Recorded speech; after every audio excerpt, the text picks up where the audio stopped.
Lukla au Népal, c'est le point de départ de chaque expédition sur l'Everest. Sur le petit héliport, jusqu'à 100 appareils atterrissent chaque jour pendant la saison haute. Les hélicoptères transportent de plus en plus de touristes dans la région de l'Everest. Maurizio Follini est pilote d'hélicoptère. Il vient ici depuis 12 ans.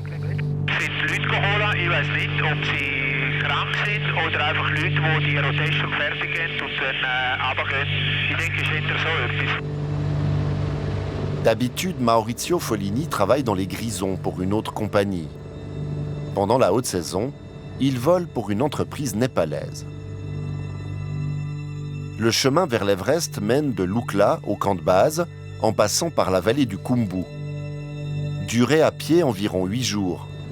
En hélicoptère, cela ne prend que quelques minutes. 2 alpinistes américaines attendent déjà au camp de base.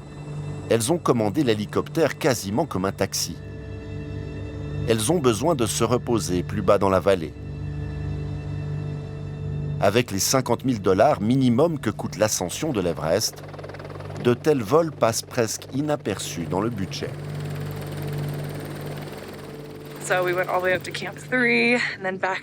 Nous étions au camp 3 pour nous habituer à l'altitude, 6 jours sur la montagne. Maintenant, nous allons nous reposer à Namche.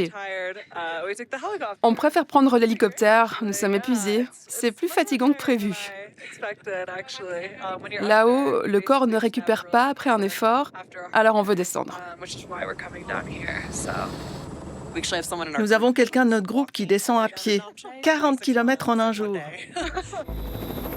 Ce genre de service de taxi est quotidien pour les pilotes. L'Everest, c'est de plus en plus une montagne de luxe et les touristes et les alpinistes qui viennent ici sont des gens qui peuvent se le permettre. Cela a beaucoup changé ces dernières années. Avant, ils descendaient aussi et c'était exactement la même chose.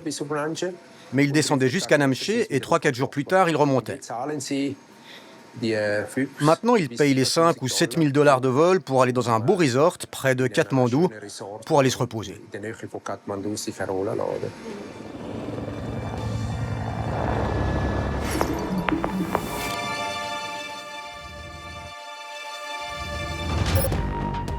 Le camp de base de l'Everest à 5 364 mètres d'altitude.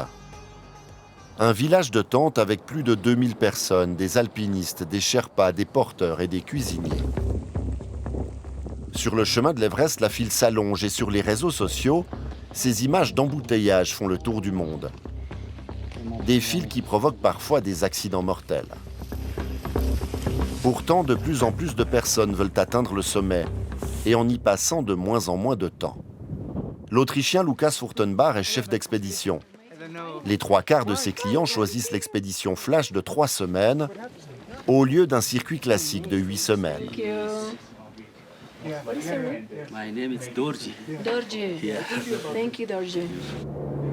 L'acclimatation se fait ailleurs, à la maison, dans des chambres en altitude et dans des conditions de laboratoire. Coût de l'opération, 100 000 francs. Nous comptons désormais 3 semaines, 2 à 3 semaines pour gravir l'Everest. Cela va certainement évoluer vers 1 semaine à l'avenir. C'est sur ce type d'offre que nous travaillons aujourd'hui. Nous vivons dans une société qui évolue de plus en plus vite. On essaie d'en faire plus avec le temps dont on dispose. Aujourd'hui, ce sont les prestataires népalais qui dominent le marché. Ils ont l'avantage du terrain et des prix plus avantageux. Alors Lukas doit proposer des petits plus. Depuis quelques années, nous avons des cuisinières argentines. Et notre expérience montre qu'avec une nourriture internationale aussi variée, un peu sud-américaine, un peu européenne, un peu népalaise ou asiatique, c'est la meilleure combinaison avec une très bonne variété. Donc chaque jour, il y a quelque chose de différent, c'est génial. Un peu plus loin, voici les tentes d'un des plus grands prestataires népalais qui compte plus de 100 clients.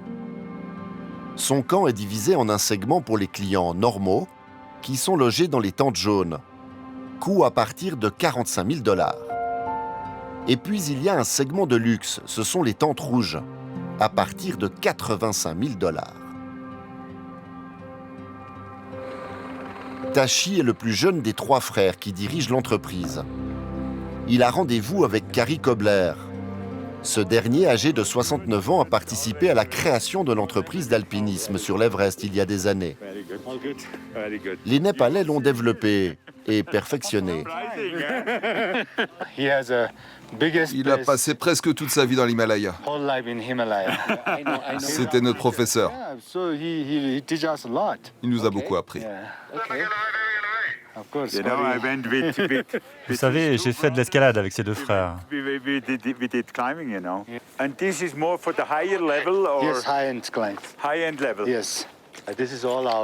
C'est notre camp. Tous les clients ont leur propre tente avec un lit et tout ce qu'il faut. Ça, c'est la tente d'un client. Ils ont une couverture chauffante électrique, de bons matelas et un vrai lit. Nos prix vont de 85 000 à 450 000 $ selon les services.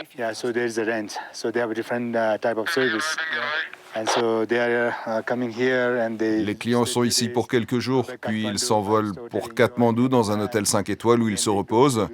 Ensuite, ils reviennent ici. À Katmandou, nous avons également installé des bureaux pour eux pour qu'ils puissent continuer de gérer leurs affaires.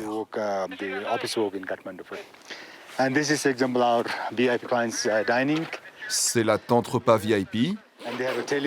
Ici, ils ont une télé, regardent des films ou les nouvelles du monde. Ça, c'est une tasse très spéciale.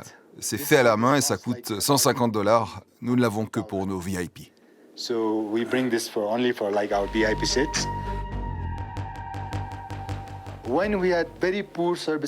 Lorsque nous offrions moins de services au camp de base, seuls les alpinistes et les professionnels de la montagne venaient. Mais pas les clients fortunés.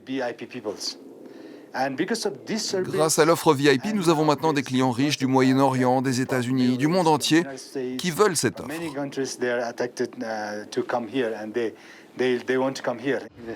And you can be very proud. Thank you. And many things because of you. We know that, Il y a parfois jusqu'à 100 personnes dans une seule expédition. Pour l'Everest, cela fait beaucoup. Norbu Sherpa, en revanche, n'a qu'un seul client. Thibaut, how are you? Thibaut est une vieille connaissance qui voyage avec lui depuis des années dans l'Himalaya et que Norbu Sherpa et son équipe ont préparé pour l'Everest. Il ne veut pas d'expédition de plus de 5 ou 6 membres. Norbu Sherpa et son équipe misent sur un encadrement individuel.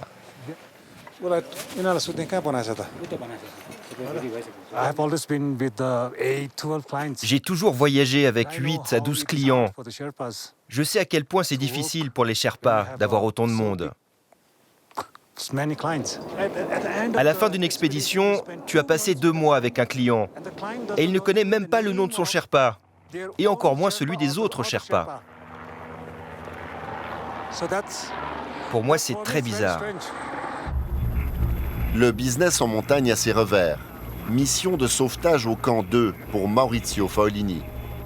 Il doit évacuer un alpiniste que des Sherpas, ici sur ces images amateurs, ont dû sauver la nuit précédente en pleine ascension.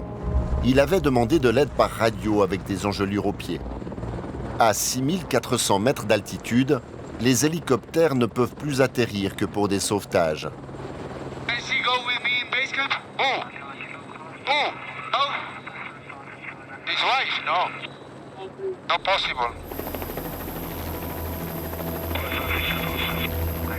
Taking off Camp 2 for EBC. And only one person we can take off. It's the regulation. Direction l'hôpital au-dessus de l'Oukla. L'homme blessé est un futur professionnel de la montagne originaire du Chili. Un représentant de son assurance l'attend sur place. Il vérifie qu'il s'agit bien d'une urgence pour laquelle l'assurance paye le vol. Il arrive que des alpinistes et des trekkers utilisent l'hélicoptère de sauvetage pour descendre gratuitement.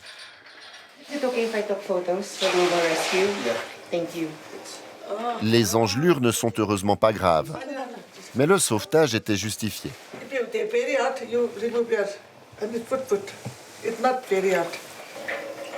Cet alpiniste a eu de la chance. Certains payent de leur vie leur rêve d'atteindre le sommet. De nombreux corps gisent encore en haut de la montagne. L'armée népalaise a lancé une opération de déblaiement. Elle collecte les restes humains sur la montagne et dans le camp de base. Jangbu a souvent croisé des morts lors de ses ascensions. Maintenant, il forme des Sherpas pour les descendre. Nous voulons récupérer 5 corps cette saison, mais il y en a encore beaucoup d'autres en haut de la montagne. Les agences avec lesquelles les alpinistes sont partis sont responsables de la récupération des morts de l'année dernière. Nous sommes responsables de ceux qui sont là depuis plus longtemps. Au Lhotse, par exemple, il y a un corps au sommet qui date de 2012. Ce sont aussi des Sherpas qui descendent les déchets laissés en altitude. Certains sont restés sur la montagne depuis les années 50. Les déchets sont descendus dans la vallée avec des yaks et des porteurs. Eux ne prennent pas l'hélicoptère. Jusqu'à présent, nous avons collecté environ 6000 kilos de déchets, tous provenant du dessus du camp de base. Cela nous a permis d'occuper 200 Sherpas. L'Everest apporte du travail et de l'argent aux Népalais. Rien que l'année dernière, il a généré 5 millions de dollars grâce au permis. Pour ce printemps, le gouvernement a augmenté le prix de l'ascension de 11 000 à 15 000 dollars par alpiniste. Mais cela ne changera rien. Je suis convaincu que l'Everest sera toujours bondé. Il y aura toujours plus de personnes. Ceux qui en ont les moyens veulent y aller, simplement pour être là. Cela n'a rien à voir avec l'alpinisme ou l'amour de la montagne. Il s'agit simplement d'être sur la plus haute montagne du monde. Et je suis convaincu que cela va continuer à se développer.